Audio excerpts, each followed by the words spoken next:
যারা আপনাকে কষ্ট দিয়ে মানসিক শারীরিক অত্যাচার করে গরিব মানুষ বয়োজ্যেষ্ঠ প্রবীণ নাগরিকদের হিয়ারিংয়ে ডেকে পাঠাচ্ছে, বীরভূম তার বিরুদ্ধে জবাব দেবে কি জবাব দেবে না? দেবে কি দেবে না? এসআইআরে আমি আস্তে আস্তে শুনছিলাম, হায় রে পোড়া কপাল, অমর্ত্য সেনকে হিয়ারিং এর নোটিশ পাঠিয়েছে। অমর্ত্য সেন ভারতবর্ষের জন্য নোবেল পুরস্কার জিতে এনেছে, দেশের নাম যে বিশ্বসভায় বিশ্ববন্দিত করেছে, যাকে দেখে, যার মাধ্যমে দেশকে লোক চেনে জানে, যার হাত ধরে দেশ সমৃদ্ধ হয়েছে, সেই অমর্ত্য সেনকে এসআইআর এর নোটিশ পাঠিয়েছে। কালকে দেখছি বাংলা সিনেমার উজ্জ্বলতম নক্ষত্র অভিনেতা দেব, তাকে হিয়ারিং নোটিশ পাঠিয়েছে। মোহাম্মদ শামি, যে ওয়ার্ল্ড কাপে খেলে দেশের জন্য বিশ্বকাপ জিতেছে, তাকে এসআইআর এর নোটিশ পাঠিয়েছে। নোটিশ পাঠিয়ে আনম্যাপ করে দেওয়ার চক্রান্ত।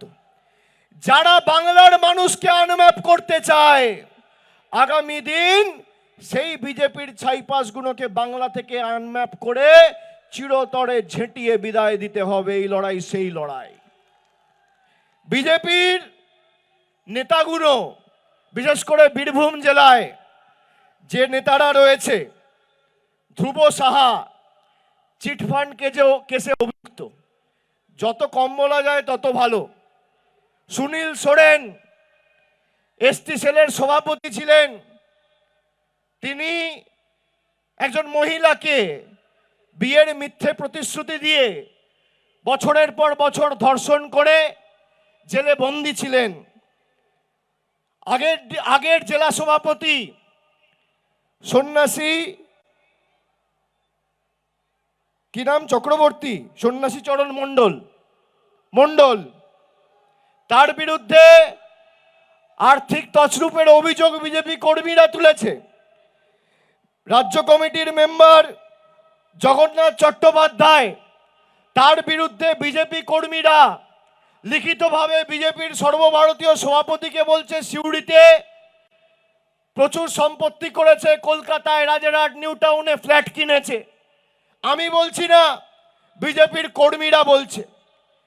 যে ভারতবর্ষের প্রধানমন্ত্রী, স্বরাষ্ট্রমন্ত্রী আমাদেরকে বাংলাদেশি বলে আখ্যায়িত করে বাংলার 10 কোটি মানুষের উপর অত্যাচার চালিয়ে গেছে গত 6 বছর ধরে, 2021 থেকে, সেই বিজেপির স্বরাষ্ট্রমন্ত্রী, তাদের নিযুক্ত করা রাজ্যপাল, দেশের রাষ্ট্রপতি, দেশের প্রধানমন্ত্রীকে সেই বিজেপির রাজ্যসভার সাংসদ বলছে বাংলাদেশি। আমি বলছি না, বিজেপির রাজ্যসভার সাংসদ অনন্ত মহারাজ বলছে বাংলাদেশি। আমি আপনাদের জিজ্ঞেস করতে চাই, কি হয়েছে দেখতে পাচ্ছ না? কি হয়েছে?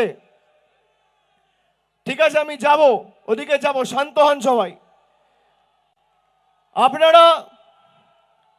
আপনারা শুনুন, এই লড়াই কেন আমাদের কাছে বাংলার জন্য গুরুত্বপূর্ণ। বাংলার কৃষ্টি, বাংলার সংস্কৃতি, বাংলার ঐতিহ্য রক্ষা করার লড়াই। তার কারণ, মমতা বন্দ্যোপাধ্যায় জিতলে বাংলার 10 কোটি মানুষ শান্তিতে থাকবে, আমাদের এই মাটিতে সাম্প্রদায়িক সম্প্রীতি অক্ষুণ্ণ থাকবে।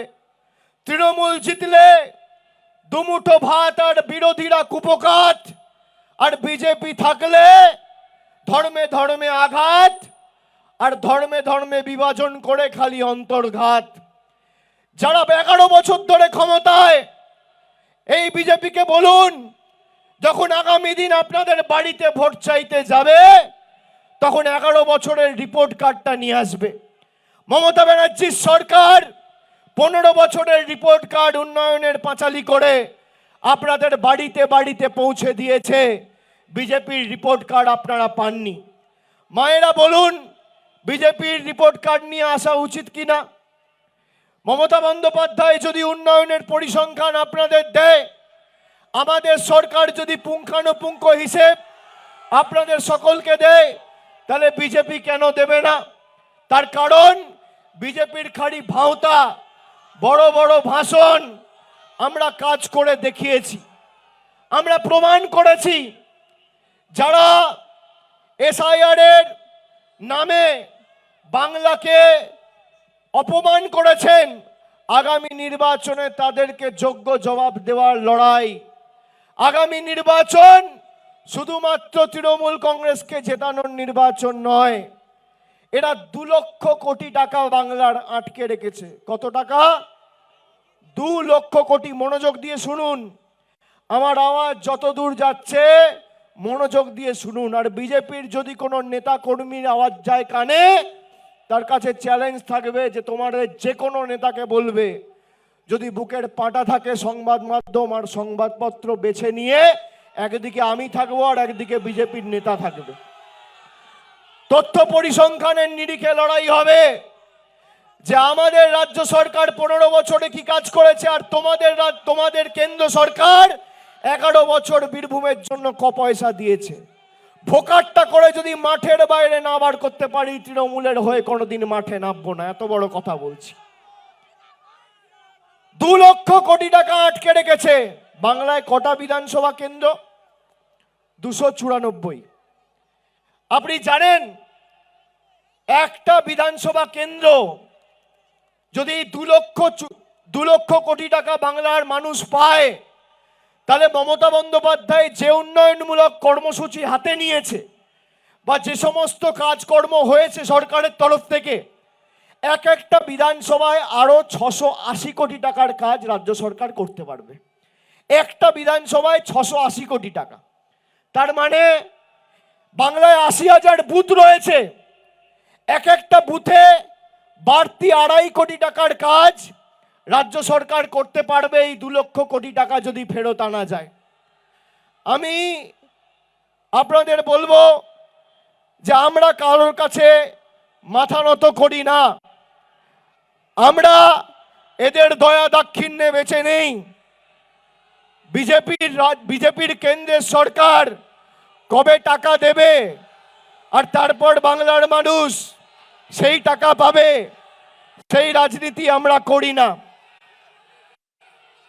এরা চেয়েছে বাংলার মানুষকে ভাতে মারতে। মমতা বন্দ্যোপাধ্যায় থাকতে লক্ষ্মীর ভান্ডারও আটকায়নি, দুয়ারে রেশনও আটকায়নি, স্বাস্থ্যসাথীর কার্ডও আটকায়নি, কন্যাশ্রীও আটকায়নি, আর কৃষক বন্ধু আটকায়নি।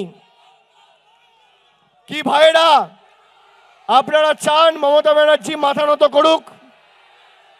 আপনারা চান তৃণমূল মাথা নত করুক? মাথা নত করুক চান? এবিপি আনন্দ, এগিয়ে থাকে, এগিয়ে রাখে।